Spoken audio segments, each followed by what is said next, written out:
relax. We're going to enjoy the story, The Polar Express, illustrated by Chris Van Alsberg. First time all day saying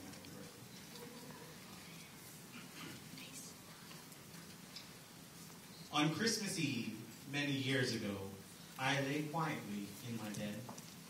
I did not rustle the sheets.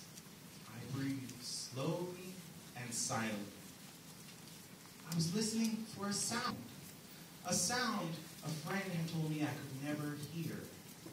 The ringing bells of Santa's sleigh. There's no Santa, my friend had insisted, but I knew he was wrong. Late that night, I did hear sounds, but not of ringing bells. From outside came the sounds of hissing steam and squeaking metal. I looked through my window, and I saw a train standing perfectly still in front of my house.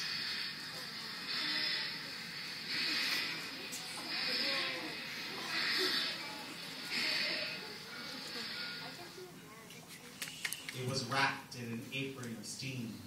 Snowflakes fell lightly around it.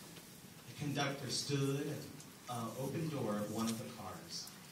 He took a large pocket watch from his vest, then looked up at my window. I put on my slippers and robe, and I tiptoed downstairs and out the door. "All aboard!" the conductor cried out, and I ran up to him. "Well," he said, "are you coming?" "Where?" I asked.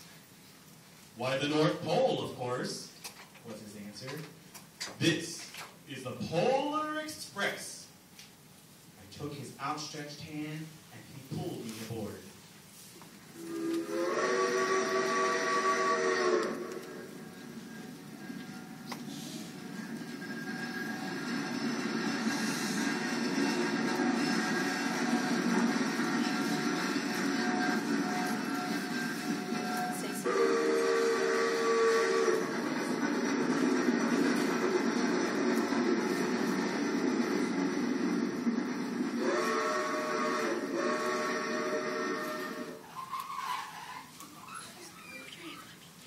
The train was filled with other children, all in pajamas and nightgowns.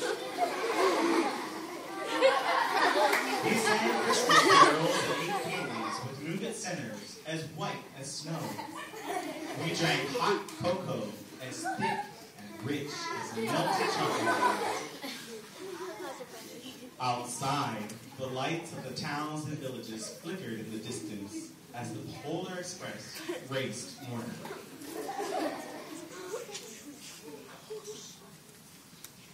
Soon, there were no more lights to be seen. We traveled through the cold, dark forest, where lean wolves roamed and white-tailed rabbits hid from our train as it thundered through the quiet wilderness.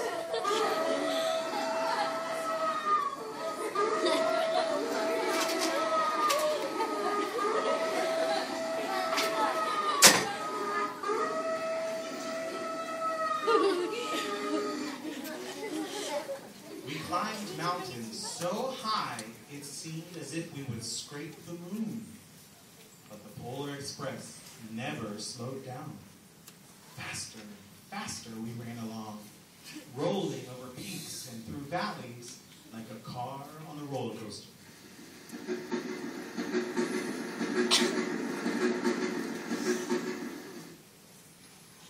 The mountains turned into hills, the hills to snow-covered plains. We crossed a barren desert of ice, the great polar ice cap. Lights appeared in the distance, and they looked like the lights of a strange ocean liner sailing on the frozen sea. "There," said the conductor, "is the North Pole." The North Pole. It was a huge city, standing alone at the top of the world, filled with factories where Christmas toys were made. At first, we saw no elves, They're gathering at the center of the city, the conductor told us. That is where Santa will give the first gift of Christmas. Who receives the first gift? We all asked. The conductor answered, he will choose one of you.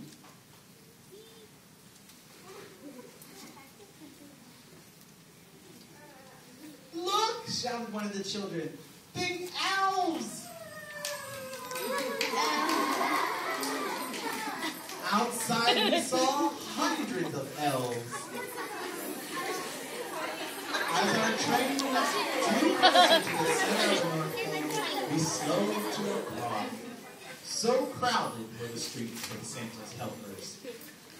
When the Polar Express could go no further, we stopped and the conductor led us outside.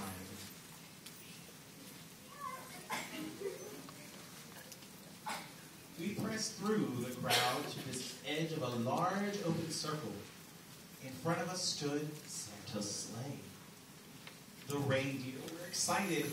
They pranced and they paced, ringing the silver bells that hung from their harnesses. It was a magical sound like nothing I had ever heard. Across the circle, the elves moved apart, and Santa Claus appeared. The elves cheered wildly.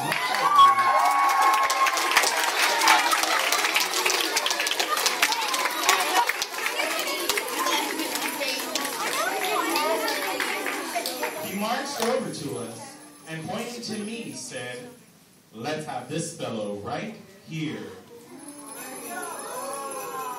He jumped into his sleigh and the conductor handed me up.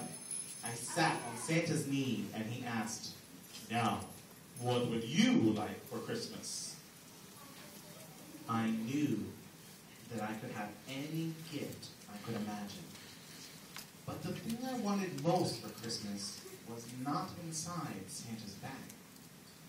What I wanted more than anything was one silver bell from Santa's sleigh. When I asked Santa, he smiled. Then he gave me a hug and told an elf to cut the bell off the reindeer's harness. The elf tossed it up to Santa and stood holding the bell high above them, and he called out, the first gift of Christmas!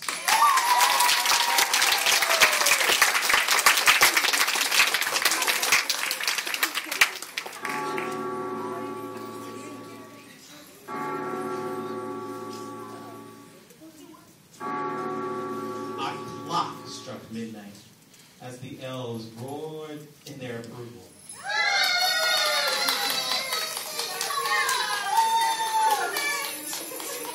Santa handed the bell to me and put it in my bathrobe pocket.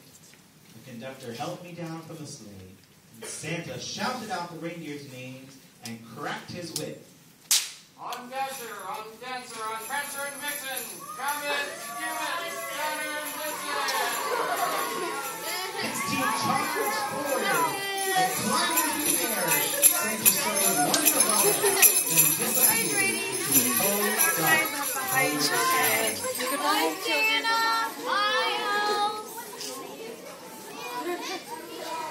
As soon as we were back inside the Polar Express, the other children asked to see the bell.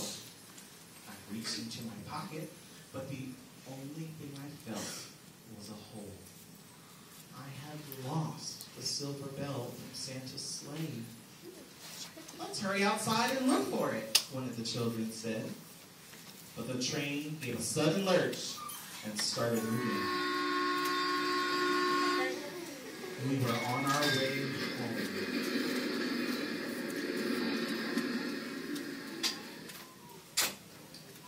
It broke my heart to lose the bell. When the train reached my house, I sadly left the other children, stood at my doorway, and waved goodbye. The conductor said something from the moving train, but I couldn't hear him. What? I yelled out.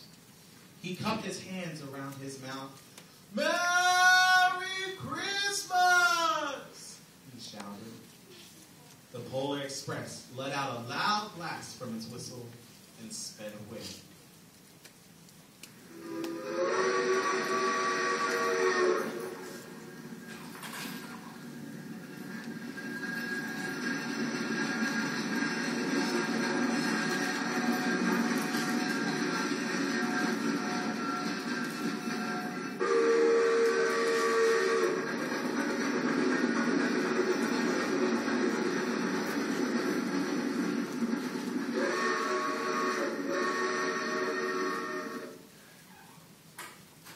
Christmas morning, my little sister Sarah and I opened our presents.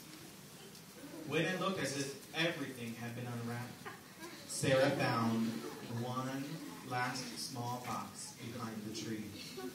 It had my name on it. Inside was the silver bell. There was a note. Found this on the seat of my sleigh. Fix that hole in your pocket. Signed, Mr. C. I shook the bell, and it made the most beautiful sound my sister and I had ever heard. But my mother said, "Oh, that's too bad." "Yes," said my father, "it's broken." When I had shaken the bell, my parents had not heard a sound. At one time, most of my friends could hear the bell. But as years passed, it fell silent for all of them. Even Sarah found one Christmas that she could no longer hear its sweet sound. Though I've grown old, the bell still rings for me as it does for all who truly believe. The end.